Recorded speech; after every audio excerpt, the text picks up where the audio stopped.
जय श्री कृष्णा दोस्तों। बुलबुल की कहानियों में आपका स्वागत है। महेश जी बैंक के मैनेजर थे। उनका एक बेटा और एक बेटी है। बेटी की शादी समय से पहले कर दी। बेटा पढ़ लिख कर नौकरी करने लगा। एक दिन महेश जी ने अपनी पत्नी रेनू से कहा, रेनू, अब नौकरी करने की इच्छा नहीं हो रही है। जी करता है वॉलंटरी रिटायरमेंट ले लूं। तुम क्या कहती हो? मुझे आज भी याद है जब कुछ वर्ष पहले तुम कहती थी अब रिटायरमेंट ले लीजिए और मेरे साथ वक्त बिताइए, पर क्या करता। उस वक्त मुझ पर बहुत सारी जिम्मेदारियां थी। माँ बाबूजी की देखभाल, रंजन बेटा के पढ़ाई का बोझ और राखी बेटी के विवाह की चिंता। पर अब तो सारे काम निपट गए हैं। महेश जी अपनी पत्नी रेनू से कहते हैं।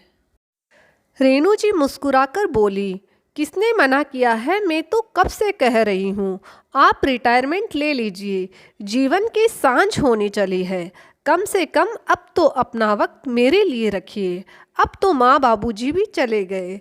राखी को अच्छा घर परिवार मिल गया है। इससे अच्छी बात एक माँ बाप के लिए और क्या हो सकती है। फिर रंजन भी तो अपनी नौकरी कर रहा है। तो अब आप रिटायरमेंट ले लीजिए।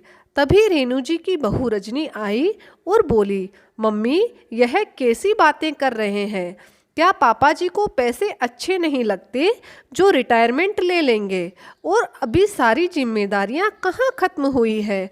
अपनी बेटी की शादी तो आपने कर ली, परंतु आपकी पोती प्रिया भी तो है। उसके लिए भी तो पैसे जोड़ने हैं। और ऐसे ही घर में बैठे बैठे करेंगे क्या बाबूजी? महेश जी बोले, बहू, क्या अब अपने रिटायरमेंट पर भी मेरा अधिकार नहीं? मेरे बच्चों की जिम्मेदारी मुझ पर थी, जो मैंने अपनी तरफ से पूरी की है। पोती के लिए दादा का जितना करना चाहिए उतना तो मेरे घर में रखा ही है। कुछ जिम्मेदारी मेरे बेटे को भी निभाने दो। रजनी बोली, पापा जी, ऐसे तो आप बहुत ज्ञान देते हैं कि रखा हुआ पैसा रखा नहीं रहता।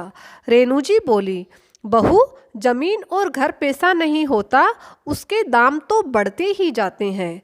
रजनी बोली, मम्मी जी, जमीन और घर की रोटी बनाकर तो नहीं खाएंगे ना, उसके लिए तो पैसे लगेंगे ही।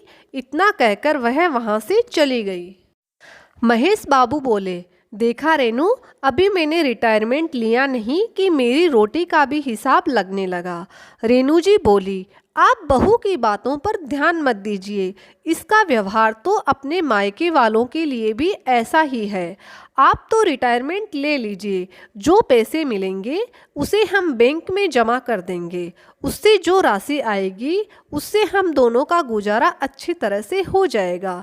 महेश जी की तबीयत ठीक नहीं रहती थी। 6 महीने पहले ही उन्हें एक हार्ट अटैक आया था। डॉक्टरों ने आराम करने की सलाह दी थी, परंतु महेश बाबू घर पर नहीं रहना चाहते थे। कुछ दिनों बाद उन्होंने रिटायरमेंट का फॉर्म भर दिया और जब घर आकर उन्होंने रेनू जी को बताया तो दोनों बहुत खुश थे। शाम को रंजन को इस बात का पता चला तो अपने पिता से बोला, पापा, यहाँ एक एक पैसे जोड़ रहा हूँ मैं, और आप है कि 5 साल पहले ही नौकरी छोड़कर घर में बैठना चाहते हैं। आखिर आपको हुआ क्या है? महेश जी बोले, रंजन, तुम्हें याद है जब तुम्हारी नई नई नौकरी लगी थी और तुम्हें कोरोना हो गया था? उस वक्त भी मैंने तुमसे कहा था कि नौकरी छोड़ दो, तुमसे बढ़कर पैसा नहीं है। आज तुम्हें अपने पिता से ज़्यादा पैसों की चिंता है। यही होता है पिता और पुत्र में फ़र्क। रंजन बोला, अरे पापा, आप बात समझ नहीं रहे हैं। वह बोले, बेटा, मैं तुम पर बोझ नहीं बनूंगा। तुम्हारी माँ और अपना ख्याल मैं खुद रख लूँगा। तो तुम अपनी तरफ से मुक्त हो और अपने रिटायरमेंट का फैसला मैं खुद कर लूँगा। इतना तो अधिकार मुझे सरकार ने भी दिया है। उस वक्त रंजन गुस्से में वहाँ से चला गया। 6 महीने बाद महेश जी की रिटायरमेंट को मंजूरी मिल गई। अब वह घर में पत्नी के साथ वक्त बिताते थे। यह रोज अखबार वाले का इंतजार कर रहे थे, परंतु वह उन्हें अखबार ना देकर अगले घर में चला गया। महेश जी अखबार वाले से बोले, आज तुमने अखबार क्यों नहीं दिया? अखबार वाला बोला, बाबूजी, रंजन भैया ने अखबार देने से मना किया है। महेश बाबू ने रंजन से पूछा तो रंजन बोला, घर में बैठकर पूरे दिन तो टीवी देखते रहते हैं, फिर अखबार की क्या ज़रूरत है? तभी रजनी रंजन को चाय देते हुए बोली, पापा जी, अखबार कोई फ्री में नहीं आता है, उसके पैसे लगते हैं। वहीं से वह सब समझ गए और चुपचाप वहां से चले गए। आए दिन ऐसी छोटी मोटी घटनाएं होती रहती थी। हद तो तब हो गई जब एक दिन रेणु जी गिलास में दूध डालकर महेश जी को देने जा रही थी तो रजनी बोली, मम्मी जी, पैसे कोई पेड़ पर नहीं लगते हैं। दूध का इतना बड़ा गिलास देने की क्या ज़रूरत है पापा जी को? पापा जी कोई जवान तो नहीं हो जाएंगे, छोटे से गिलास में भी दूध दिया जा सकता है। इस घर में कमाने वाले एक और खाने वाले इतने, घर कैसे चलेगा? रेणु जी की आंखों में आंसू लेकर कमरे में आ गई और सारी बात महेश बाबू को बतलाई। महेश जी ने बर्दाश्त कर लिया और पत्नी को भी समझा दिया। रेणु जी को साइटिका नामक बीमारी की परेशानी थी, जिसके लिए उन्होंने मालिश वाली लगा रखी थी। वह हर रोज आकर उनकी मालिश करती थी। 2 दिन से वह आ नहीं रही थी, जिसके कारण रेणु जी को परेशानी हो रही थी। महेश जी उसके गांव गए तो वह बोली, बाबूजी, मैं क्या कर सकती हूँ? बहू जी ने मुझे आने से मना किया और कहा कि अब आपके पास मुझे देने के लिए पैसे नहीं हैं। महेश जी के सब्र का बांध टूट गया।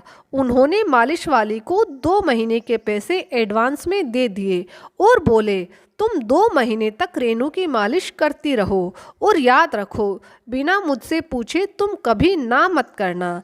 इतना कहकर वहां से महेश जी चले गए। महेश जी घर आए, फल सब्जी और राशन का सामान एक तरफ रखते हुए पत्नी से बोले, रेणु, यह सारा सामान हम दोनों के लिए है। वह बोली, सुनो जी, यह सब क्यों कर रहे हो? लोग क्या कहेंगे? महेश जी बोले, जब घर के लोग नहीं समझ रहे तो दुनिया की चिंता मैं क्यों करूं? तभी वहां रजनी आई और बोली, क्या बात है पापा जी, इतना शोर क्यों कर रहे हो? इसीलिए कहती थी नौकरी मत छोड़िए, घर बेटा आदमी खाने को दौड़ता है। उस दिन घर में बहुत हंगामा हुआ। रंजन के आने के बाद महेश जी ने हर बात के लिए उससे सफाई मांगी। अपनी गलती मानने की जगह उल्टा उसने माता पिता के साथ दुर्व्यवहार किया। महेश जी बोले, तुम भूल रहे हो, मैंने काम से रिटायरमेंट ली है, जिंदगी से नहीं। सोचने समझने की शक्ति अभी भी मुझ में उतनी ही है। तुम बेटे हो इसलिए तुम्हें घर से नहीं निकाल सकता।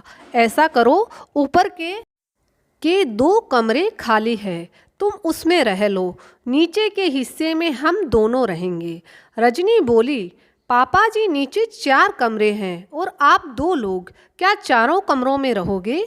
उस दिन से रेणु जी को भी बहुत हिम्मत आई और वह बोली, बहू, 4 कमरे में नहीं, हम 1 कमरे में रहेंगे और दूसरा कमरा राखी के लिए रखेंगे, क्योंकि उसे हमारे पैसों से नहीं, हमसे मतलब है। तभी तो वह हमसे मिलने आती है और बाकी के कमरों को किराए पर चढ़ा देंगे। महेश जी रंजन से बोले, रंजन, इसके आगे मैं घर में इस बात पर कोई वाद विवाद नहीं चाहता। याद रखो, ऊपर के कमरों की सफाई, बिजली का बिल और पानी का खर्चा जो भी होगा, अब वह तुम्हारी जिम्मेदारी है। जो बच्चे अपने माँ बाप के खाने पीने और उनके खर्चों का हिसाब रखने लगे, उन्हें जीवन का हिसाब किताब सिखाना बहुत ज़रूरी हो जाता है। अब इसके लिए दुनिया चाहे मुझे कितना ही कठोर कहे, मुझे कोई फर्क नहीं पड़ता। इतना कहकर महेश जी रेणु को लेकर अंदर चले गए। राखी को इस बात का पता चला तो उसे बहुत दुख हुआ। उसने पिता को बहुत समझाने की कोशिश की, पर वह नहीं माने।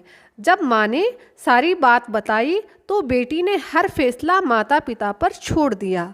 आए दिन छोटी मोटी बातों के लिए रंजन को दिक्कत होने लगी, तो एक रोज वह रजनी से कह रहा था, यह सब तुम्हारा किया धरा है। अच्छा खासा घर चल रहा था, पर तुम्हारी लालच ने मुझे भी दोषी बना दिया। अब तो रजनी की बेटी भी इन सब बातों के लिए अपने माता पिता को ही दोषी ठहरा रही थी। रेणु जी ने जब सुना और वह बोली, यह तो दूसरी थी, यह हमारे दर्द को नहीं समझती। तुम तो हमारे अपने थे रंजन, तुमने कहाँ समझा। बहुत आसान होता है अपना दोष पत्नी पर डाल देना। सच ही कहा है किसी ने, जब अपना बेटा अपना ना हुआ तो बहू से कैसी उम्मीद। रंजन ने माँ के पैर पकड़ लिए और उनसे माफ़ी मांगने लगा। रजनी ने भी हाथ जोड़कर अपनी सासू माँ से माफ़ी मांगी और बोली, मम्मी जी हमें माफ़ कर दीजिए। लालच ने हमें अंधा कर दिया, हम आपके प्यार को समझ नहीं पाए। थोड़ा वक्त लगा, रेणु जी ने तो उन दोनों को माफ़ कर दिया, परंतु महेश जी बोले, बेटा तुमने रिश्तों से ज़्यादा पैसों को महत्व दिया। मैं अपनी पोती की पढ़ाई का सारा खर्चा उठा लूँगा, पर घर की सारी जिम्मेदारी तुम उठाओगे। जब तक मैं जिंदा हूँ मेरे पैसों पर और मेरे फैसलों पर कोई सवाल नहीं उठाएगा। इस घर में मेरी पत्नी का अपमान हो, यह मैं कभी बर्दाश्त नहीं करूँगा। याद रखना, ऐसे भी मेरे बाद सब कुछ तुम सबका ही है। इतना कहकर वह चले गए।